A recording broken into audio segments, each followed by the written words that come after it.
were to go, yeah, Mr. Jones, and what company is currently providing all your great benefits? How did I ask that? Like, what was my intention behind asking that with my tonality? Get the no out of the way. Agreeing that it's a good company. Yahtzee. I'm actually telling them, I want to know, I'm pushing them towards their company versus, yeah, and what company do you have that provides all your coverage? It's pretty much identical. The difference is the tonality and what the question is actually saying. Does that make sense? So part of the reason that was put in there is for two things.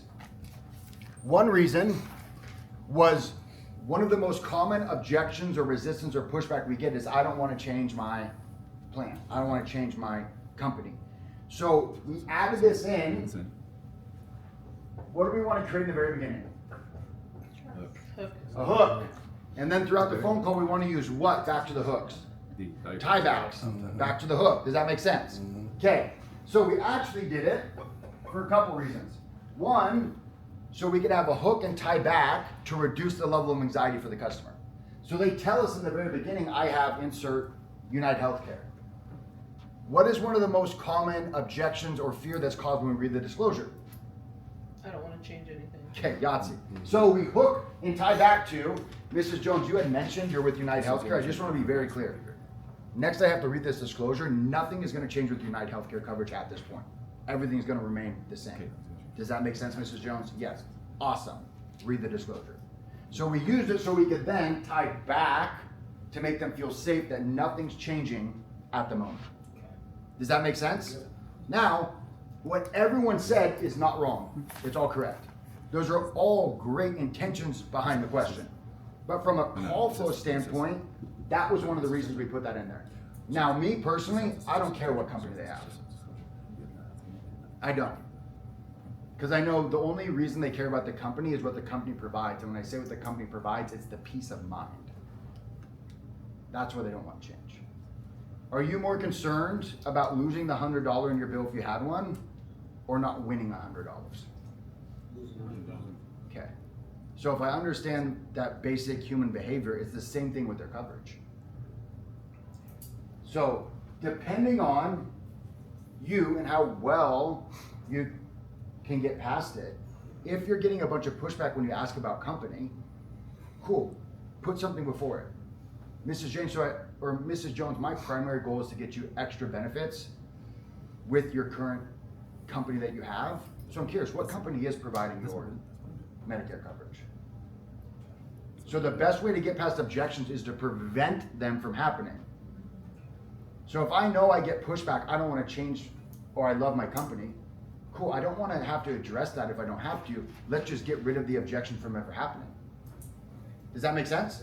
Okay, yeah. So back to, we were asking to find out what's important. I'm a big believer. How can we get the exact same point across or find out the exact same information with less words? With less words. So you could just go straight to, I'm curious, what's most important to you, or what do you like best about your current plan?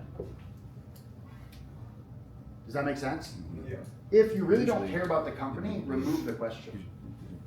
If you don't care about the answer, don't ask the question unless it's required. And I'm not saying that in a facetious way, I'm being dead serious. If you don't care about the answer to the question, don't ask the question. Because you'll actually break trust and break rapport if they share something and then you don't acknowledge it later. And that's a big mistake a lot of agents do, is they just go through the call flow, but they are on a different planet, they aren't present, they have no intention.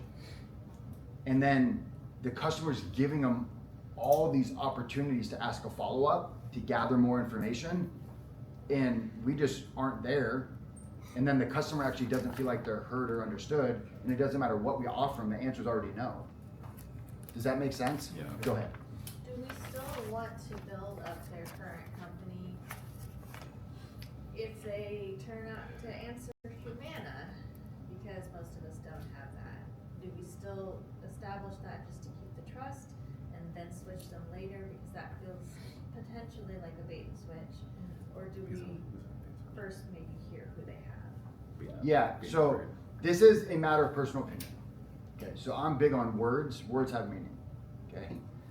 Or as humans, we give them meaning. And I think that words matter and words tell us a lot. And I'm gonna give everybody the same reminder I did yesterday. If you're tired, stand, you're happy, rear end up. The next time's gonna be less enjoyable because you're gonna get embarrassed. I understand this stuff is a lot.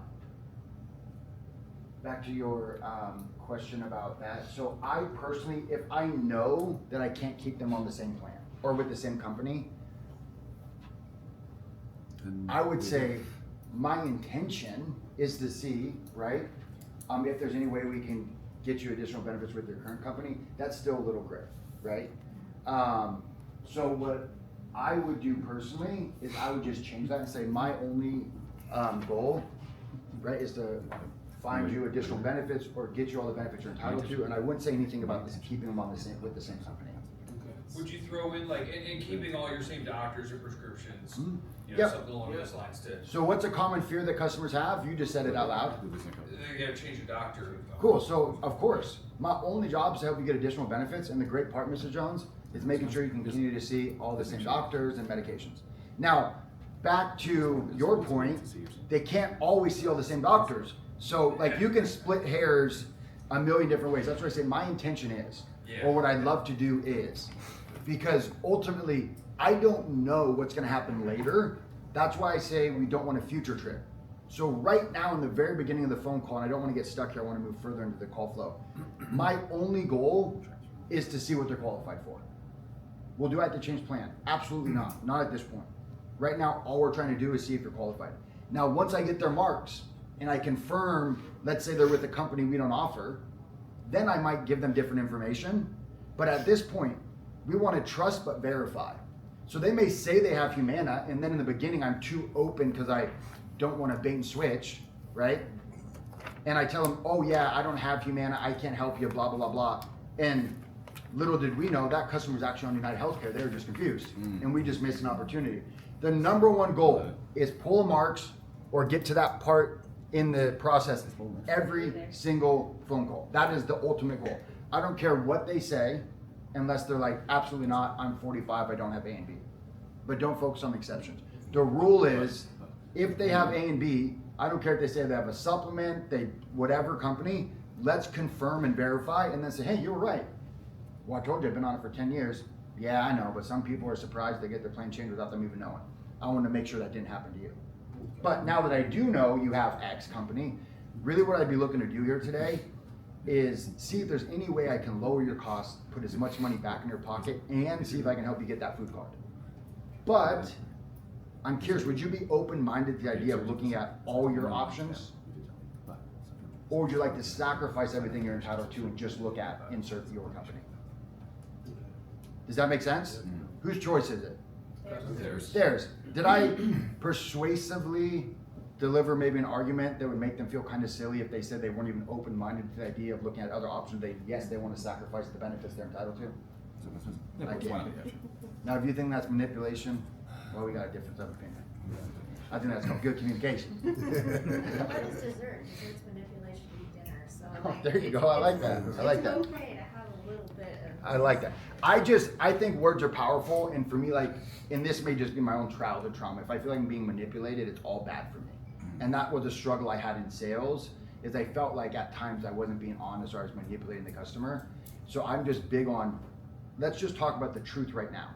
And if that truth changes based on the evidence and information I have later, then there's a new truth that I have to deliver the information on. So an example would be, yeah, my goal is to keep you with the same plan, same doctor, same everything. And then I get later in the phone call and they said, you said you wanted to do blah, blah, blah, 100%, Mrs. Jones. But I don't have that option anymore. So yes, my goal would be not to have to do anything and just give you more money. Unfortunately, Medicare won't let me do that. Does that make sense? Yes.